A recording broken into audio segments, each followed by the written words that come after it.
Okay, so as an economist, I was trained that markets are best understood as a mechanism for gathering all relevant information in one place. When all the available information is weighed and assessed, that information is distilled into one data point, the critical data point, the price of the deal.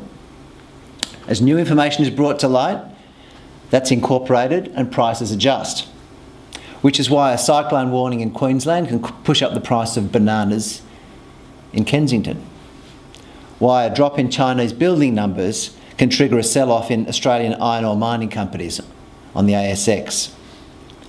The problem seems to be, though, that markets aren't always listening very well. They seem resistant to some information, which helps explain why the divestment movement was born. At its heart, the language of the market is binary: buy or sell. If the market isn't adjusting, the only way to speak to it is by joining in as a buyer or a seller. Divesting is simply selling investments. People make decisions to divest every day for all manner of reasons. The fossil fuel divestment movement is saying in the most direct way possible to the global economy three things.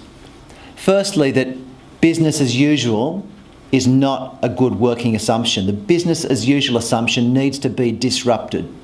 We are behaving on a business as usual model and it needs to change.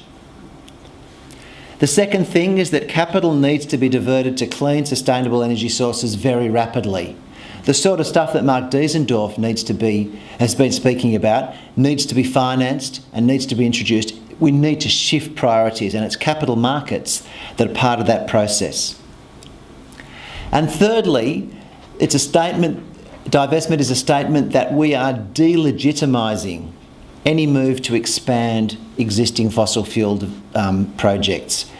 We can't burn all the carbon that we know is buried in the ground. We have to stop exploring and developing new resources. That's the moral argument.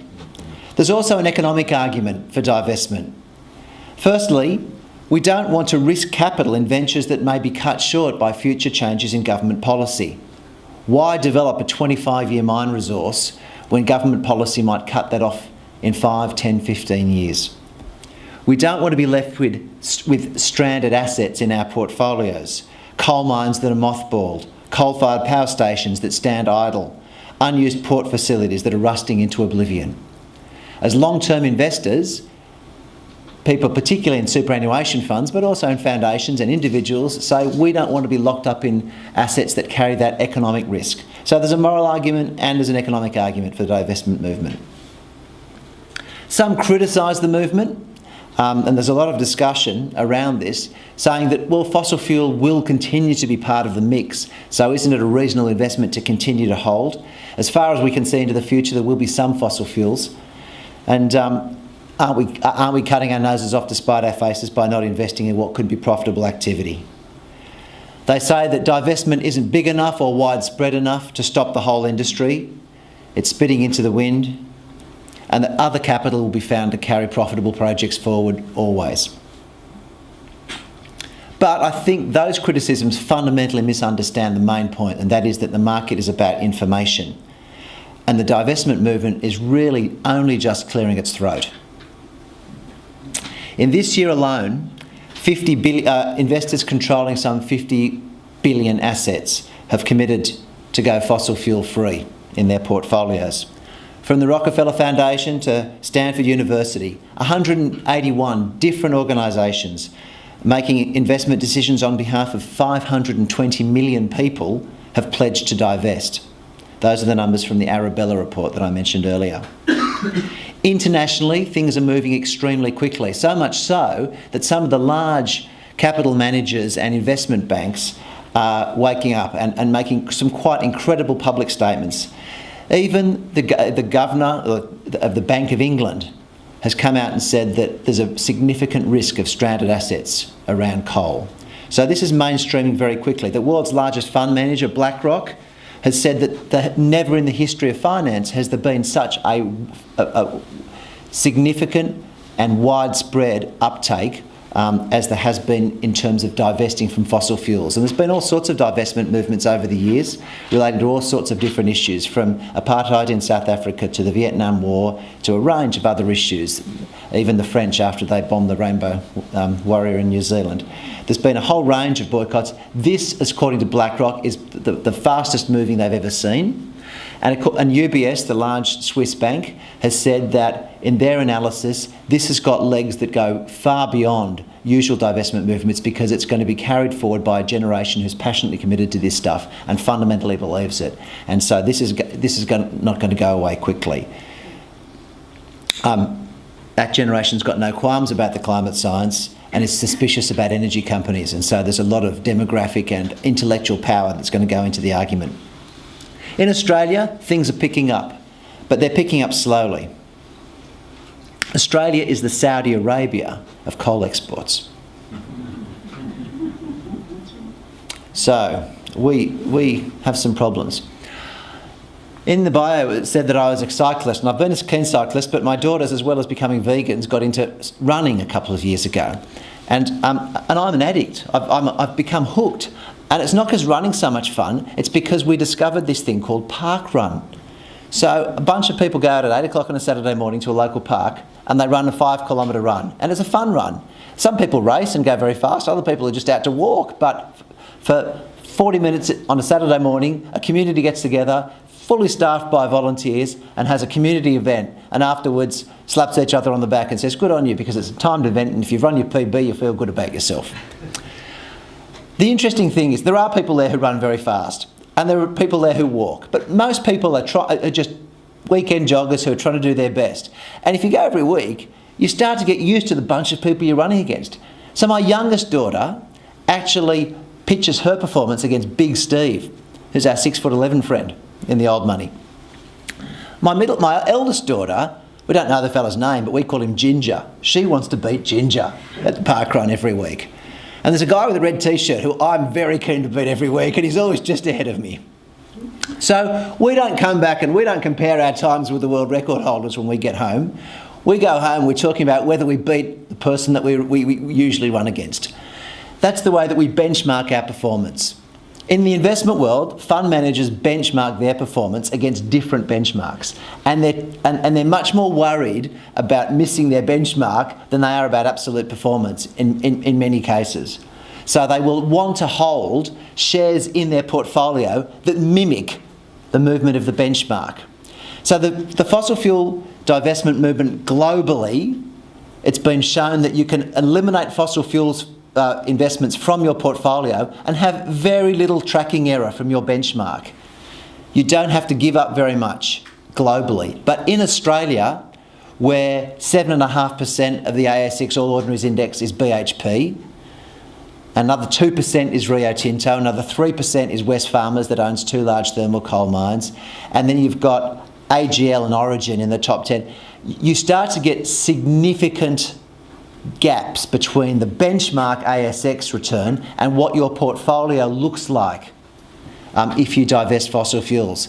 So there's quite a lot of resistance because fund managers are very keen not to move too far away. If a traditional fund manager really thinks BHP is a fantastic investment, they might push their holding up to 8 or 8.5% rather than the 7.5 benchmark level. And if they're really worried about BHP, they might pull it down to 6.5 or 6%. But they're going to hold BHP, and they're going to hold a lot of it. To say you can't hold BHP because it has thermal coal resources and large gas and oil interests in the US is to put them in very fearful territory. And so most fund managers just won't do it. Certainly not across all of their portfolios. So the action that we've seen in the Australian divestment movement has been twofold. Some fund managers like UniSuper have said, okay, for everybody who wants fossil fuel-free divestment, we will introduce that into our tick-the-box sustainable or ethical option. Knowing that a small percentage of people will choose that and they've chosen themselves, and even though UniSuper's policy might recognise the science of climate change and be concerned about it, it's only that tick-the-box option that people choose that gives them fossil fuel-free. And those people are saying, by ticking that box, okay, I'm happy to take the tracking error. I'm happy to move away from at the average performance. The other approach is to narrow the definitions, and this is what HESTA has done. So HESTA has said, all right, fossil fuels is too hard, thermal coal is as far as we'll go. So we will just eliminate thermal coal investments. And then usually there's some threshold about what percentage of thermal coal has to be of the total revenue generated by the company. So if it's a relatively small part of the portfolio, like it is for BHP, they can still pass muster and be in the portfolio. But if it's Whitehaven coal, which is really just all about coal, obviously it's going to be knocked out. So AMP's Sustainable Fund sets the threshold at about a third. If more than a third of your money comes from coal, then you're knocked out. Which sounds great, except it really only knocks out the pure play coal companies. There's only really a couple of companies that get knocked out by that. So when you start looking a little bit more closely at what is on offer, even from companies that are talking about a divestment and saying that they support the movement, apples ain't apples. So you've got to have a close look at what is actually being done. My time's nearly up. Let me finish by giving you a 3-point action plan. If you're interested, if you've got any engagement with the financial services sector, if you're interested in your own super or you have any control over assets, there's a 3-step plan. The first one is transparency. Ask the dumb question. Just write to the fund manager and say, what is my exposure to fossil fuels? The second point is to then challenge the fund manager around divestment. Certainly thermal coal and exploration for new sources of thermal coal and new projects and challenge them to divest. That's the intelligent question. The dumb question is, what's my exposure? The intelligent question is, can you please remove the risks from my portfolio because I don't want stranded assets? Please, can you quantify those risks for me? Please, can you eliminate those risks of having stranded assets? If they come back and say, we don't think it's an issue, say, please refer to the comments by the Governor of the Bank of England. You've got good company. And thirdly, if you can't get good answers, then you divest. Then you say, well, I'm going to find an alternative investment with a manager that will acquiesce to my requests to provide good transparency and commitments around fossil fuel. And the number of organisations offering genuinely fossil fuel-free alternatives is growing, and the more people who ask for it and the more people who are prepared to shift, the more other fund managers will have to incorporate genuinely fossil fuel-free alternatives into their mix of portfolios. If you're having trouble cutting through, if you can't really get good answers, the magic word in the financial services industry, and I shouldn't really tell you this, is complaint. If you say, I'd like to make a complaint, it elevates the problem away from the person you're speaking to, right to the very top of the tree, and kicks in a whole different mechanism. So if you're finding that you're not getting cutting through, say, I'd like to make a complaint about the service I'm getting in this area, and that will invoke a completely different mechanism. It will create huge problems for the person you're talking to, or at least the boss is 3 levels up, because they have to take you very seriously if you say that you've got a complaint.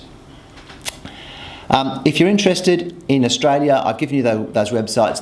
The new Divest Fossil Fuels website, divestfossilfuels.org.au, is looking for people to pledge, to say, I'm going to take a stand on this issue, and I will, and I'll get out. The pledge site in the US says, I won't make any new investments in any fossil fuel industries, and I'll get out in 3 to 5 years. And the Australian pledge site says something similar. So have a look at those, and if you are in a position where you can influence fund managers, then ask them to sign up. It would be fantastic if the fossil fuel pledge site in Australia started to get the sort of traction that it's getting in the US. Very high profile people.